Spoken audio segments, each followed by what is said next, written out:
Il y a beaucoup de monde pour ces 2 journées-là, Philippe. Tu es le porte-parole du Salon de la formation technique et professionnelle en Outaouais. Oui. La 3e année, qu'est-ce qui t'a fait dire oui la première fois? En fait, j'ai toujours été...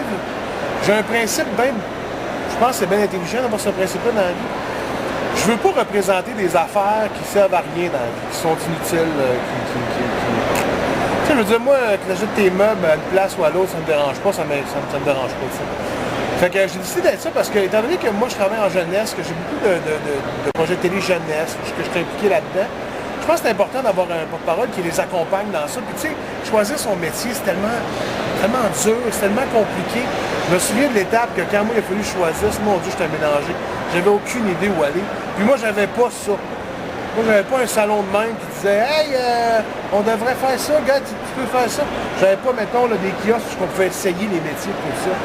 Fait que tu sais, je trouve ça important pour les jeunes de leur donner tous les moyens nécessaires pour réussir dans la vie.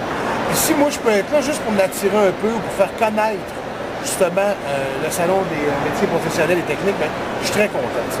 Puis là, on sait que tu es arrivé dans un domaine ultra technique, toi, l'humour. Oui. Ben, qu'est-ce qui t'a amené là? En fait, moi, avant tout, j'ai eu mon secondaire 5. Après ça, j'ai fait un DEC en éducation spécialisée parce que je voulais être certain de ne pas être mal pris parce que l'humour, c'est très éphémère. T'sais. Mais ce qui m'a amené là, c'est que moi, à 8 ans, j'ai vu le spectacle de Michel Courtemanche quand j'étais jeune. J'ai su en sortant de la salle, c'est ça que j'allais faire dans la vie. C'est ça que je voulais faire. Fait que j'ai décidé de vraiment mettre mes efforts toute ma vie là-dessus, de miser sur l'impro, miser sur le théâtre, miser sur les activités culturelles pour arriver là, tu sais, dans l'humour. Puis à un moment donné, ça a été... je travaillais comme éducateur spécialisé. Mais à un moment donné, l'appel de la scène, c'est fait... je l'ai senti en dedans de moi qu'il fallait que je m'en aille là. Il fallait au moins que je l'essaye, que j'aille voir, tu sais. Je voulais pas le regretter, mettons, rendu à 35-40 ans, puis être bien dans ma vie professionnelle, tout ça. Puis aujourd'hui, ben, j'ai 37, puis je suis très content. Des fois, on est perdu, tu sais, on est un peu mélangé dans notre tête, puis on se dit, voyons, c'est ce qui se passe. Là, on a besoin juste d'une perche, ou d'un hameçon, ou d'un n'importe quoi, qu'on regarde, puis qu'on fasse, oh, puis là, on l'agrippe, puis on décide de s'en aller là, tu sais. Et ça, ici, c'est exactement à ça que ça sert. C'est, mettons, quelqu'un va penser, ben moi, j'aimerais ça aller en construction. Mais tu sais, en construction, c'est quoi la construction? Plombier, électricien, comptable.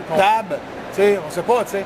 Mais c'est ça, tu sais. Fait c'est ici que ces jeunes-là vont probablement avoir le déclic pour avancer dans leur vie et choisir un métier dans lequel ils vont être bien toute leur vie.